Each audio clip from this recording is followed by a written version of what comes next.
জীবনে শিক্ষা এবং প্রেম এই দুই লাভ করে তার মাতা, পিতা এবং গুরুর কাছ থেকে।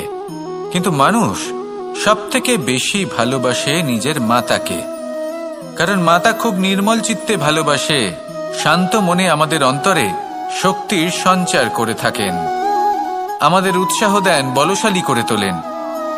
ব্যাপারটা কিন্তু এমন নয় যে আমরা নিজেদের বাবা বা গুরুকে ভালোবাসি না, তাদেরকেও আমরা অত্যন্ত ভালোবাসি, শুধু ওনাদের কঠোর ব্যবহার দেখলে আমরা একটু ভয় পেয়ে যাই।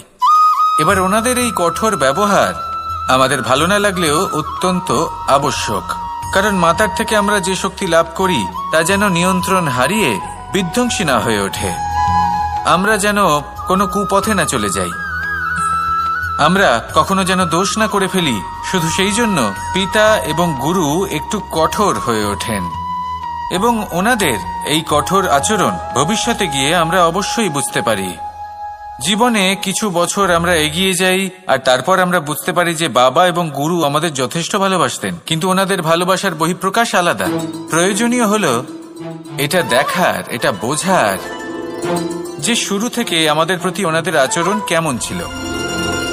ওনাদের কঠোর হওয়ার পেছনে ওনাদের ভালোবাসাটা বোঝার চেষ্টা করুন, ওনাদের চিন্তাটা বোঝার চেষ্টা করুন, ওনাদের পথপ্রদর্শনের আড়ালে আপনার ভবিষ্যতের জন্য যে পরিকল্পনা ওনারা করেছেন সেটা বোঝার চেষ্টা করুন। তখন আপনারা বুঝতে পারবেন ওনাদের ভালোবাসাকে। আপনার মনের মধ্যে আপনা থেকেই ওনাদের প্রতি সম্মান জেগে উঠবে। নিজের পিতা এবং নিজের গুরু এই দুজনের প্রতি কৃতজ্ঞতা প্রকাশ করুন আর আমার সাথে ভালোবেসে বলুন, রাধা রাধা। ভয়ের সাথে আমরা সবাই পরিচিত, কষ্টও আমরা সবাই পেয়েছি, কখনো কখনো আমরা অসুস্থ হয়ে পড়ি, আর এমন সময় হলে মাতার মমতা, কখনো বাবার স্নেহ, কখনো বন্ধুদের পাশে থাকার অনুভূতি আমাদের রোগ নিরাময়ে সাহায্য করে।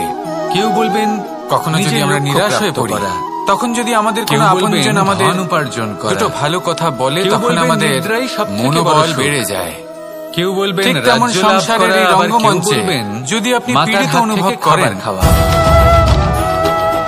আদি শুভ কথা আলোচনা করুন, সত্যি কথা বলি, কিছু স্তুতি গান করুন, সবথেকে বড় সুখ কিছু মুহূর্তের জন্য হলেও সেবা করা, নিজের ইষ্টদেবের কথা স্মরণ করুন আর প্রার্থনা করুন। এই সেবা দ্বারা অন্য কোনো মানুষের আশীর্বাদ লাভ করা এবং সামনে এগিয়ে চলার পথও দেখতে পাবেন। আপনার সেবা ভাব দ্বারা যখন কোনো মানুষ হয়ে নিজের অন্তরাত্মা থেকে আপনাকে আশীর্বাদ করে, তার থেকে কখনো কখনো অন্ধকারের সাথে লড়াই করার জন্য আমরা প্রদীপ জ্বালাই, কারণ প্রত্যেক মানুষের মধ্যে প্রথমে সলতে রাখি, তারপর তেল ঢালি, তারপর আগুন জ্বেলে নারায়ণের সেবা, তারপর একটা সময় আসে যখন এই প্রদীপ নিভে যায়। তাই নিজের অন্তরে সেবার এই ভাব জাগ্রত করুন, কারণ কি এটা যে প্রদীপের প্রকাশমান হওয়ার ক্ষমতা সমাপ্ত হয়েছে, সুখ অনুভব করেই দেখুন। এই যে আগুন আমরা দেখতে পাচ্ছি হয়ে বলবে, এই আগুনের জন্য যে শক্তির প্রয়োজন হয় তা আসে এই তেল থেকে। যদি এই তেল সমাপ্ত হয়ে যায় তাহলে এই প্রকাশ তাও সমাপ্ত হয়ে যায়। আর আমাদের জীবনে এই তেল হলো আমাদের কর্ম, আর এই আগুন আর এর দ্বারা উৎপন্ন হওয়া প্রকাশ আমাদের ভাগ্য। যত আমাদের কর্ম ক্ষীণ হতে থাকবে, আমাদের ভাগ্য সৌভাগ্য কোথাও না কোথাও লুপ্ত হয়ে যাবে। যে উজ্জ্বল ভবিষ্যৎ আমরা চাইছি তা কখনো লাভ করতে পারবো না যদি কর্ম না করি। ঠিক যেমন তেল ছাড়া অগ্নি উৎপন্ন হয় না, তেমনি কর্ম ছাড়া সৌভাগ্য হয় না, আর যেমন কর্ম তেমন ভাগ্য। তাই সবসময় কর্ম করতে থাকুন, কর্ম করা থামাবেন না। আর আমার সাথে ভালোবেসে বলুন, রাধা রাধা। জীবনে তিনটি বিষয় আছে, তিনটি বস্তু আছে, তারা যেন আপনাকে কখনো বশে না করে নিতে পারে। প্রথম হলো ধন। ধন যতক্ষণ আপনি ব্যবহার করতে থাকেন, যতক্ষণ তা আপনার কাজে আসছে, ততক্ষণ ঠিক আছে, এই ধন আপনার কাছে অমৃত। কিন্তু যখন এই ধন আপনাকে ব্যবহার করতে শুরু করে, বুঝে যাবেন যে আপনার পতনের সময় শুরু হয়েছে। দ্বিতীয় বিষয়, ফেলে আসা অতীত। যাই করুন আপনি অতীত পাল্টাতে পারবেন না, আর এই সত্যিটা আপনিও জানেন, কিন্তু তাও এর বশবর্তী আমরা হয়ে পড়ি। আর যখন তাই হয়, তখন এই সংসারে আমরা যেখানেই যাই না কেন, যত বড়ই সুখ লাভ করি না কেন, সেই সব আমাদের কাছে তিক্ত বলে মনে হয়।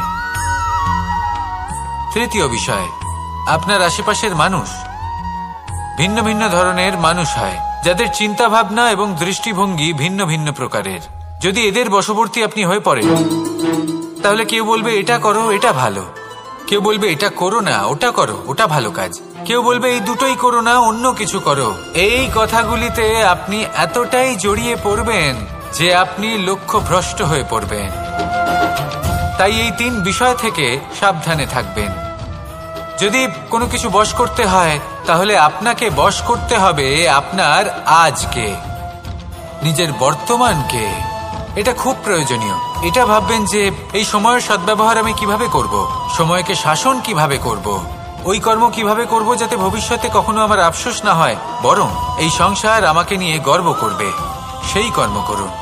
আর যখন আপনি এটা শিখে নেবেন, তখন আপনি নিজেই নিজেকে প্রকৃত অর্থে ভাগ্যশালী করে তুলবেন। আসুন আমার সাথে ভালোবেসে বলুন, রাধা রাধা। অনেক সময় আমরা কারোর নীরবতাকে তার দুর্বলতা ভেবে বসি। হতেই পারে সেই ব্যক্তি উত্তর দিতে চাইছেন না, হতে পারে অন্য কোনো কারণ আছে যা আমরা বুঝতেই পারছি না। সেই জন্য তাকে দুর্বল ভেবে নেওয়া অনুচিত। দেখতে গেলে এই বিশাল সমুদ্র এও কিন্তু নীরব, শান্ত হয়। কিন্তু যখন সে রুদ্র মূর্তি ধারণ করে, তখন কি হয়? সমগ্র সংসারকে বিনাশের পথে নিয়ে যায় এই সমুদ্র, প্রলয় সৃষ্টি করে। সেই জন্য কারোর সহ্য শক্তিকে দুর্বলতা বলে মনে করবেন না। কারণ যদি এই নীরবতা নিজেকে ভেঙে বেরিয়ে আসে, তাহলে তা বিনাশের সমস্ত সীমা পার করে যেতে পারে। তাই এই নীরবতাকে সবসময় বুঝুন, সবসময় একে সম্মান করতে শিখুন।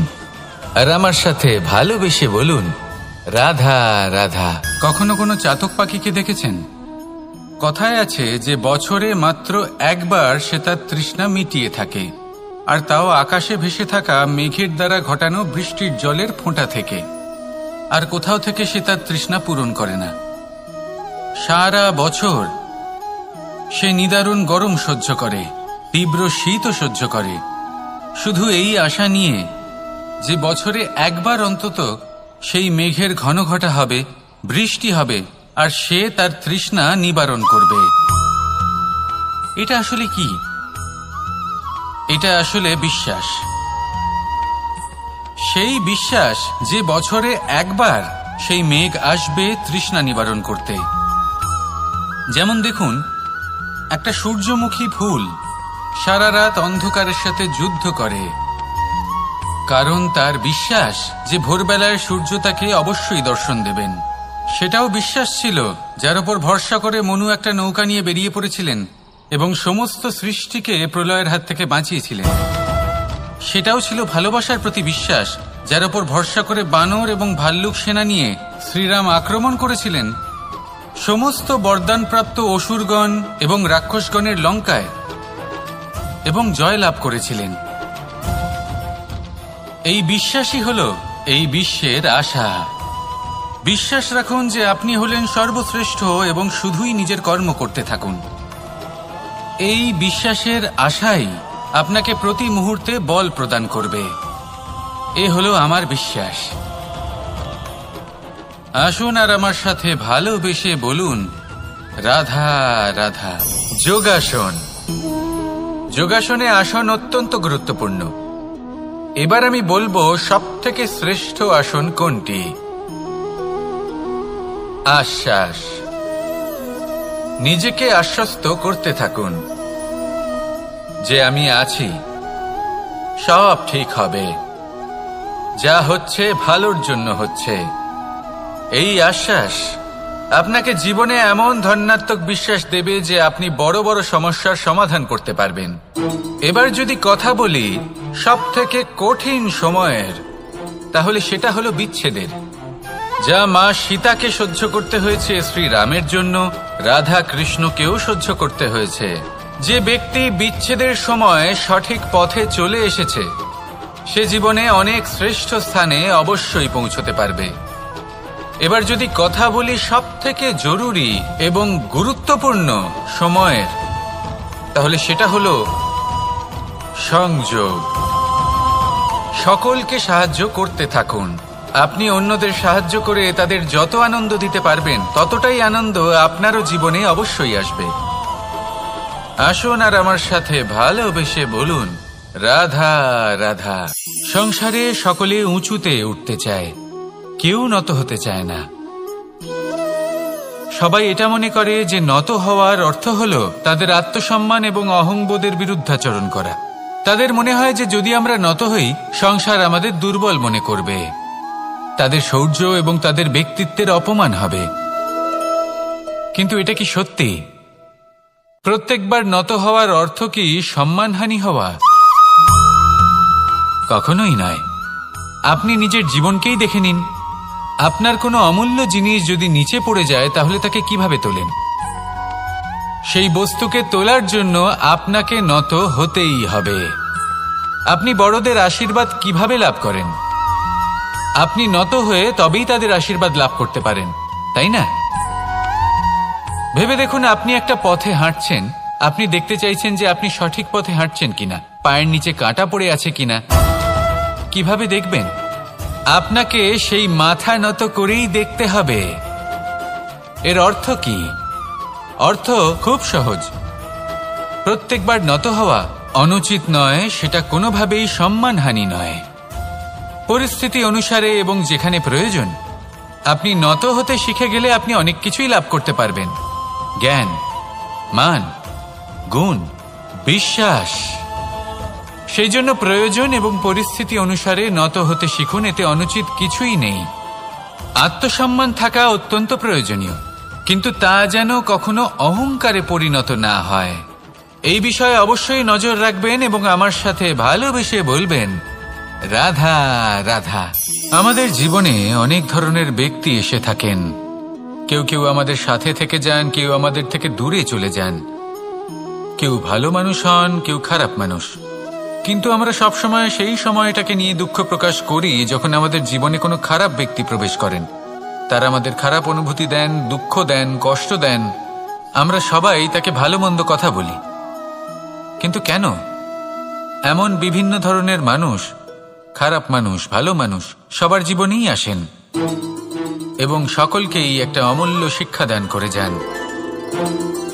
এবার আপনি নিজেই ভেবে দেখুন, জীবনে যখন প্রথমবার আপনি আগুন স্পর্শ করেছিলেন তখন আপনি একটা শিক্ষা লাভ করেছিলেন যে আমাকে আগুনের থেকে একটু দূরে থাকতে হবে।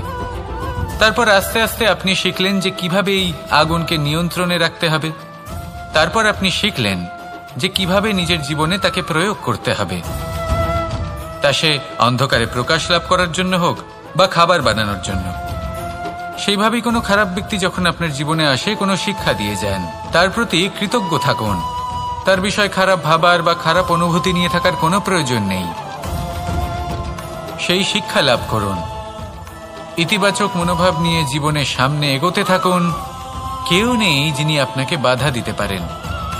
আসুন আমার সাথে ভালোবেসে বলুন, রাধা রাধা। অনেক সময় আমরা জীবনে অনেক মানুষকে এমন বলতে শুনে থাকি যে আমি অসফল হয়েছি কারণ আমার সময় ভালো যাচ্ছিল না। আমি এই জিনিসটা লাভ করতে চাইছিলাম কিন্তু করতে পারলাম না কারণ আমার সময়টা ভালো যাচ্ছিল না। আমি আমার জীবনে ওই মহান কাজটা করতে চাইছিলাম কিন্তু করতে পারলাম না। কেন? কারণ আমার সময়টা ভালো যাচ্ছিল না। কিন্তু যে মুহূর্তে ভালো সময় আমার জীবনে আসবে আমি সব কিছু প্রাপ্ত করব। এমন প্রায় প্রত্যেকেই বলেন। আসুন একটা কথা বোঝা যাক।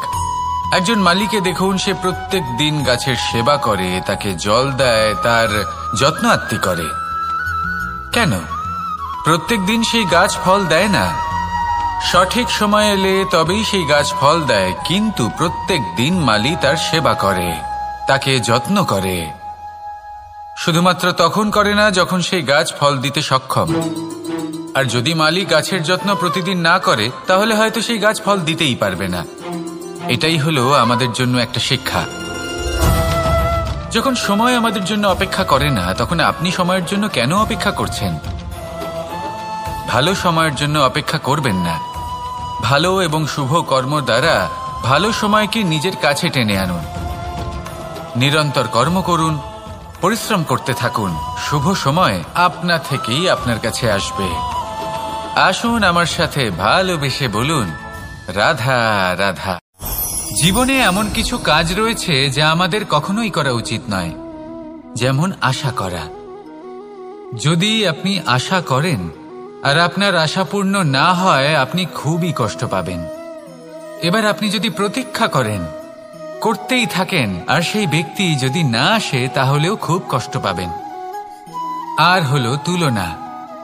আপনি যদি তুলনা করতে যান, তাহলে এটাই ভাববেন যে হয় আমি বা অন্য কোনো ব্যক্তি, এই দুজনের মধ্যে কোনো এক ব্যক্তি নিকৃষ্ট। আর এই ভাবনাটাই হলো অনুচিত। যদি আমরা কথা বলি সেই সব বিষয়ে যা আমাদের করা উচিত, যেমন পরীক্ষা। এই পরীক্ষা সবসময় আমাদের আরো সফল করে তোলে, আরো শ্রেষ্ঠ করে তোলে, আরো উৎকৃষ্ট করে তোলে। আসন্ন মহাসংগ্রামের জন্য আমাদের প্রস্তুত করে তোলে এই পরীক্ষা। তাই এই পরীক্ষার থেকে কখনোই পালাবেন না, এর সম্মুখীন হন। আর হলো কর্ম। কর্ম করা কখনোই বন্ধ করবেন না। তুলনা করার বদলে কর্ম করুন, প্রতীক্ষা করার বদলে কর্ম করুন, আর আশা করার বদলে কর্মই করুন। জীবন সফল হয়ে যাবে। দেখুন, সবার শেষে সত্যি বলতে এই কর্ম আর এই পরীক্ষা, এই দুই আমাদের জীবনকে সুখী করে তুলতে পারে। আসুন আর আমার সাথে ভালোবেসে বলুন, রাধা রাধা। আমি অনেক সংখ্যক মানুষকে দেখেছি, তাদের কাছে অত্যাধিক জ্ঞান আছে, শিল্প আছে, ধন আছে, কীর্তি আছে, কিন্তু তারা এই সব কিছু নিজেদের কাছেই রাখেন, এই সমাজে বিতরণ করেন না। কারণ হলো ভয়। ওনাদের মনে হয় যে যদি আমি এই সব কিছু সমাজে বিতরণ করি, তাহলে সমাজ আমার শিল্প হোক, ধন হোক, জ্ঞান হোক, কীর্তি হোক, সবকিছু চুরি করে নিয়ে যাবে, আর তার বদলে আমি কিছুই পাবো না। এটা কিন্তু সত্য নয়।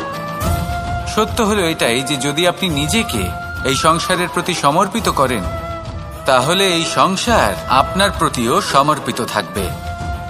আপনি শুধু ধন, জ্ঞান, কীর্তি, সম্মান পাবেন তাই নয়, বরং এই সমাজ আপনাকে নিজের চোখে হারাবে, মনের মধ্যে স্থান দেবে। তাই এই ভয় ত্যাগ করে দেখুন কিভাবে এই সমাজ আপনাকে প্রেম সমর্পণ করে। আসুন আমার সাথে ভালোবেসে বলুন, রাধা রাধা। সংসারে আমাদের জীবনের সবথেকে বড় দোষ কি আপনি জানেন? কেউ বলবেন লোভ, কেউ বলবেন লালসা, কেউ বলবেন অসত্য। দেখুন, দুঃখের মূল কারণ হলো পরিশ্রম না করা। কিছু মানুষ ভাবেন যে আমি জীবনে কোনো পরিশ্রম করব না, অথচ আমি সবকিছু প্রাপ্ত করতে চাই। আর এমন এক কারণের জন্যই দূতের মতো খেলা আমাদের জীবনে প্রবেশ করার সুযোগ পায়। দূত। এই দূত আসলে কি? দূত অর্থাৎ কোনো পরিশ্রম ছাড়াই অন্য কেউ পরিশ্রম করে যা অর্জন করেছেন, যে সুখ সুবিধা অর্জন করেছেন, তা নিজের জন্য শুধুমাত্র একটা খেলার মাধ্যমে নিজের করে নেবার ইচ্ছে। আর এই ইচ্ছে অত্যন্ত বিনাশকারী হতে পারে। এই ইচ্ছে যদি আপনার বিবেক, আপনার মন, আপনার চেতনা, আপনার ভাবনা প্রবাহিত করে ফেলে, তারপরে আপনি চেষ্টা করতে শুরু করে দেবেন, আর সেইখান থেকেই আপনার পতন শুরু হবে। এই চেষ্টা করবেন যে অন্য কারোর জীবনের সমস্ত ধন, তার সমস্ত জীবন সম্পূর্ণভাবে নিজের করে নেওয়ার। কারণ প্রথমে আশা জাগ্রত হয়, আর এই আশা হতাশায় পরিণত হতে সময় লাগে না। এই হতাশা কুণ্ঠায় পরিণত হতে সময় লাগে না, কুণ্ঠা লোভে পরিণত হতে সময় লাগে না, আর এই লোভ প্রতিশোধ স্পৃহাতে পরিণত হতে সময় লাগে না। আর যখন এই সব কিছু হয়, আপনি দুষ্ট হয়ে যান। আর সবাই জানেন যে প্রত্যেক দুষ্ট ব্যক্তির পতন হলো অবশ্যম্ভাবী। তাই নিজেকে দূতের থেকে দূরে রাখুন আর পরিশ্রমকে নিজের কাছে টেনে নিন। জীবনে আপনার যা যা স্বপ্ন রয়েছে, যা আপনি করতে চান, শুধুই পরিশ্রম দ্বারা অর্জন করুন। তাহলে তাই করুন আর আমার সাথে ভালোবেসে বলুন, রাধা রাধা। জীবনে কিছু শেখা অত্যন্ত গুরুত্বপূর্ণ। এবার কি কি শিখতে হবে সেই সব শেখানোর জন্য অনেক শিক্ষক রয়েছেন, কিন্তু কি শিখবেন না আর কি করবেন না এটা আমাদের নিজের অভিজ্ঞতা দিয়ে শিখতে হয়। কিন্তু তার মানে এটা নয় যে যদি আপনাকে শিখতে হয় যে আগুনের তাপ কতটা, আপনাকে আগুনের মধ্যে হাত দিতে হবে না। অন্য কারোর অভিজ্ঞতা দ্বারাও শিখতে পারেন। প্রশ্ন শুধুমাত্র একটাই যে আপনি কি শিখতে চান নাকি চান না। যদি আপনি এটাই ভাবেন যে আমি শুধুই নিজের অভিজ্ঞতা দ্বারাই শিখতে চাই, তাহলে জীবনকাল ছোট মনে হবে, অনেক কিছুই শিখতে পারবেন না। তাই নিজের সাথে সাথে বড়দের অভিজ্ঞতা দ্বারাও শেখা শুরু করে দিন। এই সংসারের অভিজ্ঞতা দ্বারা শিখতে শুরু করে দিন। আর এটা নিশ্চিত রূপে শেখা আবশ্যক যে কখন কি করবেন না, কোথায় থামতে হবে আর কোথায় থামবেন না। তাহলে আসুন আর আমার সাথে ভালোবেসে বলুন রাধা রাধা। ভোজন। এবার ভোজন সংগ্রহ করার জন্য মানুষ কি না করেন, সবসময় চেষ্টা করতে থাকেন। ফসল উৎপাদনের জন্য অনেক পরিশ্রম করতে থাকেন, কিন্তু অনেক সময় অনেক পরিশ্রম করার পরেও ফসল ভালো উৎপাদন হয় না। এর কারণ কি? কারণ হলো এটাই যে আপনি পরিশ্রম হয়তো অনেক করেছেন, কিন্তু আপনার নজর তো সেই বীজের দিকে ছিলই না যা আপনি রোপণ করেছেন। সেই জন্য সবসময় কোনো বীজ রোপণ করার আগে তাকে পরখ করে দেখুন, তা অত্যন্ত আবশ্যক। আর সেইভাবেই যখনই কোনো কর্মের প্রশ্ন আসে, তাহলে সেখানে শুধুমাত্র পরিশ্রম যথেষ্ট নয়। সেই কাজের প্রতি আপনার কর্তব্য কি, আপনার উদ্দেশ্য কি, সেটা জানা হলো অত্যন্ত গুরুত্বপূর্ণ। তাই কর্ম করুন, কিন্তু সেই কর্মের প্রতি আপনার যা উদ্দেশ্য তার মাহাত্ম্য বুঝতে চেষ্টা করুন। তাহলে আসুন আমার সাথে ভালোবেসে বলুন রাধা রাধা।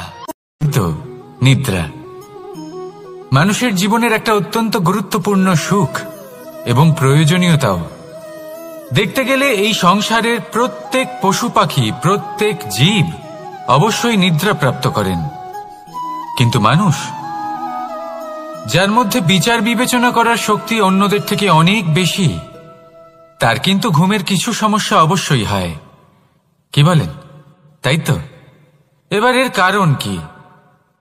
চিন্তা। এবার চিন্তা আমাদের সবার জীবনে আছে। আমরা সকলে জানি যে চিন্তা কখনো আমাদের সাহায্য করে না, তাও আমাদের জীবনে আছে। কেন? চিন্তার মাধ্যমে কি কখনো কোনো সমস্যার সমাধান হয়েছে? অর্থের চিন্তা করলে কি অর্থ লাভ হয়?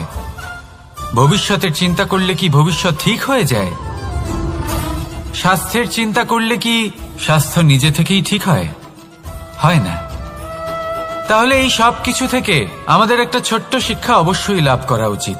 আপনিও আপনার কাঁধ থেকে চিন্তার এই বোঝা নামিয়ে ফেলুন। আর ইচ্ছে, এই সব ইচ্ছে একত্রিত হয়ে আমাদের মনে চিন্তা উৎপন্ন করে। তাই এই চিন্তাগুলিকে ত্যাগ করুন। প্রকৃতির প্রেমের ওপর বিশ্বাস রাখুন। মনে রাখবেন, যিনি চিন্তা মুক্ত হবেন তিনি চিতা মুক্ত হবেন। সুখের নিদ্রা প্রাপ্ত করুন, আর নিদ্রায় যাবার আগে আমার সাথে ভালোবেসে বলুন রাধা রাধা। মহাদেব সেই দেবতা যিনি মহান, যাকে দেবতাদের দেবতা বলা হয়, যিনি হলেন আমার আরাধ্য। কখনো আপনার মনে এই প্রশ্ন এসেছে যে শিবকেই কেন মহাদেব বলা হয়, অন্য কোনো দেবতাকে কেন বলা হয় না? সেই কারণ মহাদেবের মধ্যে, ওনার মধ্যে এমন এক বিশেষ গুণ রয়েছে যা অন্য কারণ নেই। তা হলো নিঃস্বার্থ হয়ে মানুষের সেবা করা। যদি প্রয়োজন পড়ে, যদি সৃষ্টির পথে বিনাশের কালো মেঘ ছেয়ে থাকে, তখন নিজের প্রাণের চিন্তা না করে হলাহল পান করার জন্য প্রস্তুত থাকেন মহাদেব। আর এই অদ্বিতীয় ত্যাগের জন্যই শিবকে মহাদেব বলে ডাকা হয়। এবার যদি কোনো মানুষও নিঃস্বার্থ ভাবনার দ্বারা নিজেকে অর্পণ করে দেয় এই জগতের কল্যাণের জন্য, মানুষের সেবার জন্য, তাহলে তিনিও মহাপুরুষ, মহামানব হতে পারেন। যদি কেউ অভুক্ত থাকেন তাহলে নিজের থালা থেকে অর্ধেক খাবার তাকে দিয়ে দিন। যদি কেউ অসুস্থ হন তাহলে তাকে সেবা করার, চিকিৎসা করার চেষ্টা করুন। এই জীবন শুধু নিজের জন্য নয়, অন্যদের প্রতি, সমস্ত সংসারের প্রতি উৎসর্গ করুন। যদি এইসব মানুষ শিখে যান তাহলে তিনি মহাদেবের পথে অগ্রসর হতে পারেন। যদি মানুষ নিঃস্বার্থ ভাবনার দ্বারা এই সংসারের সেবা করতে শিখে যান তাহলে তিনি নিশ্চিত রূপে মহামানব অবশ্যই হতে পারবেন। আসুন আমার সাথে ভালোবেসে বলুন, রাধা রাধা। স্বর্ণ, হিরে, মুক্ত, মানিক, এই সব কিছুকে আগে পাথর বলা হতো। তাহলে এমন কি হলো যে এদের রত্ন বলা হয়? আর রত্ন তা বাস্তবে আসলে কি? এটা হলো সেই পাথর যাকে আগে আগুনের তাপ সহ্য করতে হয়েছে, পরখ করা হয়েছে, যাচাই করা হয়েছে, এদের কাটার চেষ্টা করা হয়েছে, কিন্তু তারা কখনোই নষ্ট হয়নি, বরং তারা আরো উদ্ভাসিত হয়েছে, আরো উজ্জ্বল হয়েছে, এই সংসারে আরো প্রকাশ ছড়িয়ে দিয়েছে। সেই জন্য এরা হলো এত অমূল্য, সেই জন্য এরা হলো বহুমূল্য, সেই জন্য এদের রত্ন বলা হয়। এবার মানুষের কাছেও এই নির্বাচনের অধিকার রয়েছে যে আমরা শুধু পাথর হয়ে থাকব নাকি রত্ন হয়ে থাকব। কিভাবে? আমাদের জীবনেও অনেক সমস্যা রয়েছে, বাধা আছে, বিপত্তি আছে। আমরা সেই বাধার তাপে উত্তপ্ত হই, এই সমস্যা আমাদের কাটার চেষ্টা করে। অনেক মানুষ বিভিন্ন পরিস্থিতি আমাদের ভাঙার চেষ্টা করে, কিন্তু আমাদের নষ্ট হলে চলবে না।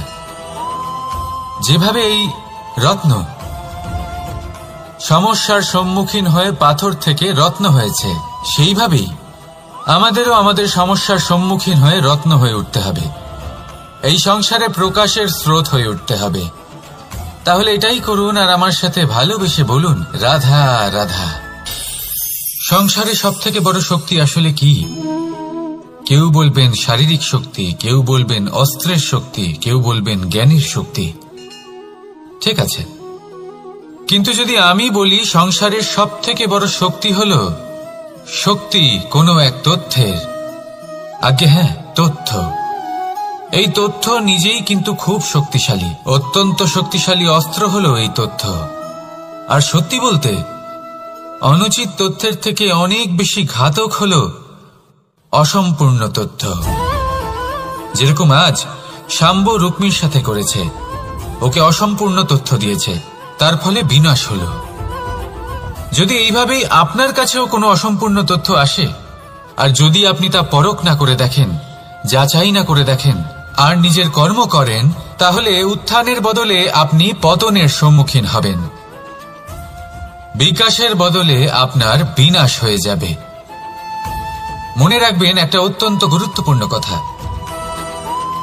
সঠিক তথ্য পাওয়া সঠিক তথ্য দেওয়ার থেকে অনেক বেশি গুরুত্বপূর্ণ। আশা করি এই কথা আপনি বুঝেছেন। জীবনে যখনই কোনো তথ্য আপনি পাবেন, সেই বিষয়ে ভেবে দেখুন, পরখ করে দেখুন, যাচাই করুন, তারপর নিজের কর্ম করুন। আর আমার সাথে ভালোবেসে বলুন, রাধা রাধা। ধর্ম এবং প্রেম, এই দুই হলো একই মুদ্রার দুই পিঠ। যদি এদের মধ্যে কোনোটা নষ্ট হয়ে যায় তাহলে দ্বিতীয়টাও থাকে না। কখনো ভেবেছেন এমন কেন হয়? তার জন্য আগে আপনাকে বুঝতে হবে যে ধর্ম আসলে কি। ধর্ম সেটাই যা এই সংসারের প্রত্যেক মানুষকে একে অপরের সাথে সুখ এবং শান্তিতে থাকতে প্রেরণা যোগায়। এই প্রেরণার আধার হলো প্রেম। প্রেম সেটাই যা আপনার মধ্যে অন্য কারোর প্রতি করুণাবোধ জাগিয়ে তোলে, সম্মান জাগিয়ে তোলে। এবার যদি প্রেম চলে যায় তাহলে সবার আগে বিনাশ হবে সম্মান আর করুণাবোধের। এবার যেখানে না প্রেম রয়েছে, না সম্মান রয়েছে, না করুণা রয়েছে, সেখানে ধর্ম কিভাবে বাস করবে? অশুভ ইচ্ছে জাগ্রত হয়ে ওঠে, ক্রোধ জাগ্রত হয়ে ওঠে, অহংকার জাগ্রত হয়ে ওঠে, আর তারপর আরম্ভ হয় অধর্মের। তাই যা যা ভাবনা আপনার অন্তরে প্রবেশ করছে করতে দিন, কিন্তু যাই হোক না কেন এই প্রেমকে নিজের থেকে দূরে যেতে দেবেন না। এই প্রেমকে চিরকাল নিজের কাছে রাখুন, নিজের হৃদয়। আর এই প্রেম ভাব নিয়ে বলুন, রাধা রাধা। মানুষের জীবনে উন্নতি লাভ করার জন্য 3টি স্তম্ভের প্রয়োজন হয়। প্রথম স্তম্ভ শিক্ষা। এই শিক্ষা আমাদের জ্ঞান প্রদান করে। দ্বিতীয় স্তম্ভ ব্যবসা, যার দ্বারা আমরা ধন উপার্জন করি। তৃতীয় স্তম্ভ হলো আমাদের ঈশ্বর, আমাদের ইষ্ট। এনার সাথে যদি আমরা জুড়ে থাকতে পারি তাহলে এমন একটা মানসিক বল আপনি লাভ করবেন যেটা এই সংসারে আর কোথাও পাওয়া সম্ভব নয়। কিন্তু মানুষ অনেক সময় জীবনে এই 3টি স্তম্ভ লাভ করা সত্ত্বেও সামনে অগ্রসর হতে পারেন না। তখনও জীবনে কঠিন পরিস্থিতি আসতেই থাকে। এমনটা ঠিক কেন হয়? কারণ সে জীবনে এই 3টি স্তম্ভ লাভ করে নেয়, জীবনে প্রয়োগও করে, কিন্তু তার ভিতের কথা সে ভুলেই যায়। যেমন প্রথম স্তম্ভ অর্থাৎ শিক্ষা। এই শিক্ষার আধার হলো শুভ চেতনা। যদি অন্তরে শুভ চেতনা না থাকে তাহলে এই শিক্ষার কোনো গুরুত্ব থাকে না। দ্বিতীয় স্তম্ভ ব্যবসা। পরিশ্রম করে উপার্জন করতে হবে, এই কথাটা আমরা সবাই জানি এবং সবাই চেষ্টাও করি। কিন্তু ব্যবসা করতে করতে আমরা এটা ভুলে যাই আমাদের ব্যবহার কেমন হয়ে পড়েছে। এই ব্যবহার যদি শুভ হয় তাহলে আমাদের উপার্জন আস্তে আস্তে একটা স্থির জায়গায় এসে পৌঁছবে। এবং তৃতীয় স্তম্ভ আমাদের ভগবান। যদি ওনার স্মরণে আপনি যেতে চান তাহলে তার পূর্বে নিজের মা বাবাকে সেবা করুন, তাদের যত্ন করুন, তাদেরকে ভালোবাসুন, কারণ ওনারাই হলেন এই সংসারে আপনার সবথেকে বড় ইষ্ট। তাহলে 3 স্তম্ভের সাথে সাথে তাদের আধারকেও নিজের জীবনে প্রাধান্য দিন। কোনো সমস্যা আসবে না, জীবনে একের পর এক উন্নতি করবেন এবং এই মন প্রসন্ন হয়ে বলবে, রাধা রাধা। সুখ, দুঃখ এবং শক্তি, এই 3 হলো এই সংসারের ত্রিদেবের মতো। আমাদের জীবনে যা কিছু ঘটছে এই 3টির ভিত্তির উপরেই হচ্ছে। আসলে এই সংসারের একটা নিয়ম আছে, যখনই আপনি কিছু লাভ করেন এই সংসার আপনার পরীক্ষা নেয়। এটা জানার জন্য আপনার পরীক্ষা নেয় যে আপনি যা কিছুই লাভ করেছেন আপনি কি আদৌ সেটার যোগ্য কিনা। ঠিক সেইভাবেই এই সুখ, দুঃখ এবং শক্তি আপনার পরীক্ষা নিয়ে থাকে। যখন সুখ আসে তখন সে আপনার পরীক্ষা নেয় যে আপনার মধ্যে অহংবোধ জাগ্রত হয়নি তো। যদি অহংবোধ চলে আসে তাহলে সুখ সেখানেই সঙ্গ ত্যাগ করে। দুঃখ আপনার ধৈর্যের পরীক্ষা নিতে থাকে, আর যদি আপনার মধ্যে ধৈর্য না থাকে তাহলে এটা আপনাকে আরো বেশি দুঃখের গভীর অন্ধকারে ঠেলে দেবে। সেখানে শক্তি পরীক্ষা নেয় আপনার বিনম্রতার। যদি আপনি বিনম্র না হন তাহলে হয় এই শক্তি আপনার সঙ্গ ত্যাগ করবে, নয় এই শক্তি বিনম্রতার অভাবে আপনার পতনের কারণ হতে পারে। এই সংসারে যে কোনো ব্যক্তি যিনি এই পরীক্ষায় উত্তীর্ণ হয়ে থাকেন এই জীবনে তিনি সাফল্য লাভ করেন। আসুন আমার সাথে ভালোবেসে বলুন, রাধা রাধা। ভয়ের সাথে আমরা সবাই পরিচিত, কষ্টও আমরা সবাই পেয়েছি। কখনো কখনো আমরা অসুস্থ হয়ে পড়ি, আর এমন সময় হলে মাতার মমতা, কখনো বাবার স্নেহ, কখনো বন্ধুদের পাশে থাকার অনুভূতি আমাদের রোগ নিরাময়ে সাহায্য করে। কখনো যদি আমরা নিরাশ হয়ে পড়ি, তখন যদি আমাদের কোনো আপনজন আমাদের দুটো ভালো কথা বলে তখন আমাদের মনোবল বেড়ে যায়। ঠিক তেমন সংসারের এই রঙ্গমঞ্চে যদি আপনি পীড়িত অনুভব করেন, কিছু শুভ কথা আলোচনা করুন, কিছু স্তুতি গান করুন, কিছু মুহূর্তের জন্য হলেও নিজের ইষ্টদেবের কথা স্মরণ করুন আর প্রার্থনা করুন। সাহস বাড়বে, শক্তিও বৃদ্ধি পাবে এবং সামনে এগিয়ে চলার পথও দেখতে পাবেন। তখন এই মন প্রসন্ন হয়ে বলবে, রাধা রাধা। এই সংসারে কখনো কোনো ব্যক্তিকে তার বাইরের পোশাক দেখে বিচার করার চেষ্টা করবেন না। এটা খুব বড় ভুল করবেন।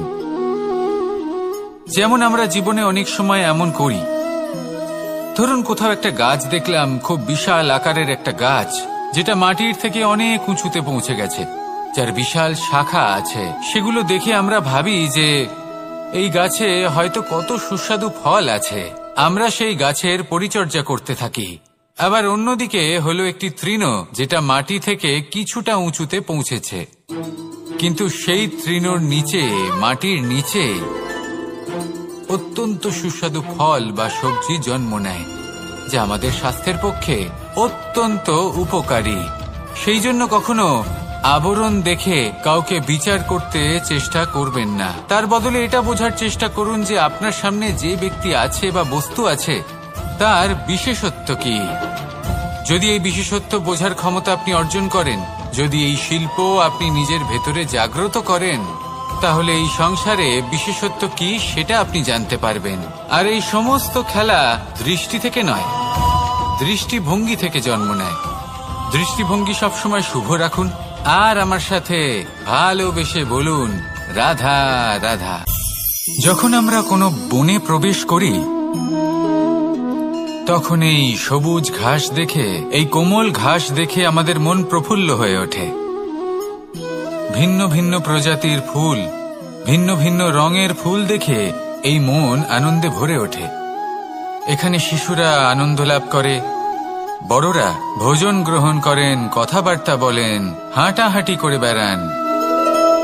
এবার ভেবে দেখুন, যখন এই উপবনের নির্মাণ হয়েছিল, সেই সময় যদি এই মাটিকে সঠিকভাবে খনন না করা হতো, যদি তাতে সঠিকভাবে বীজ রোপণ না করা হতো, যদি কোনো সংঘর্ষ না হতো, পরিশ্রম না করা হতো, যদি চলতে চলতে পায়ে কাঁটা না বিঁধে যেত, তাহলে এই সুন্দর বন দেখে আমরা কি এই আনন্দ লাভ করতে পারতাম? কখনোই নয়। ধরুন কোনো নদীর তটে সুন্দর একটি বন আছে, সেই বনের আনন্দ লাভ করতে গেলে আপনাকে সেই নদী পার করতেই হবে। যদি সুখের নদীর কাছে পৌঁছতে চান, তাহলে তটে যে কাঁটা রয়েছে সেগুলোর সাথে সংঘর্ষ করতেই হবে। এই সংসারে যদি আপনি সুখ লাভ করতে চান, তাহলে সুখ লাভের এই যাত্রা শুরু করতে হবে সংঘর্ষ দ্বারা। তাহলে সংঘর্ষকে স্বাগত জানান, এর পেছনেই সুখ রয়েছে যা আপনার জন্য অপেক্ষা করছে। এবার হাসুন আর আমার সাথে ভালোবেসে বলুন, রাধা রাধা। জীবন কিসের উপর নির্ভরশীল? ধনের ওপর, বৈভবের ওপর, নিঃশ্বাসের ওপর? না, এই জীবন নির্ভরশীল বিশ্বাসের ওপর। বিশ্বাস নিজের ওপর, বিশ্বাস আমাদের আপনজনের ওপর। কিন্তু যখন এই বিশ্বাস ভেঙে যায়, তখন মানুষের মনও ভেঙে যায়, আর তারপর সে অন্য কিছু করতেই পারে না। তখন কি করা যেতে পারে? 3টে কাজ আছে যা আপনি করতে পারেন। প্রথম, ভালোবাসা। যাকে আপনি ভালোবাসেন, যারা আপনাকে ভালোবাসে, ভুল যারই হোক না কেন, তার কাছে ক্ষমা চাইতে কখনোই সংকোচ বোধ করবেন না। দ্বিতীয় হলো বিশ্বাস। যারা আপনাকে ভালোবাসেন, আপনাকে বিশ্বাস করেন, তাদের বিশ্বাস কখনো ভাঙবেন না। তৃতীয় হলো আশা। যারা আপনাকে ভালোবাসেন, আপনাকে বিশ্বাস করেন, তাদের আশা আপনার সাথে জড়িত। তাদের থেকে কখনো কিচ্ছু লুকোবেন না। এই 3টে কাজ করুন, আর এই জীবন সুপ্রসন্ন হয়ে বলবে, রাধা রাধা। যখন সুখ আসে, তখন সে আপনার পরীক্ষা নেয় যে আপনার মধ্যে অহংবোধ জাগ্রত হয়নি তো। যদি অহংবোধ চলে আসে, তাহলে সুখ সেখানেই সঙ্গ ত্যাগ করে। দুঃখ আপনার ধৈর্যের পরীক্ষা নিতে থাকে, আর যদি আপনার মধ্যে ধৈর্য না থাকে, তাহলে এটা আপনাকে আরো বেশি দুঃখের গভীর অন্ধকারে ঠেলে দেবে। সেখানে শক্তি পরীক্ষা নেয় আপনার বিনম্রতার। যদি আপনি বিনম্র না হন, তাহলে হয় এই শক্তি আপনার সঙ্গ ত্যাগ করবে, নয় এই শক্তি বিনম্রতার অভাবে আপনার পতনের কারণ হতে পারে। মানুষের জীবনে 2 ধরনের আবেগ থাকে যা চিরকাল তার সাথে বসবাস করে। প্রথম, স্বপ্ন। দ্বিতীয়, অজুহাত। মানুষ হাজার হাজার স্বপ্ন দেখতে পারে, আমাকে এই কাজ করতে হবে, আমাকে ওখানে ঘুরতে যেতে হবে, আমায় জীবনে এই অসম্ভব কাজ বাস্তবায়িত করে দেখাতে হবে, আদি ইত্যাদি। এবার ঠিক যেমন স্বপ্ন দেখেন সেইভাবে অজুহাতও খুঁজে নিয়ে আসেন।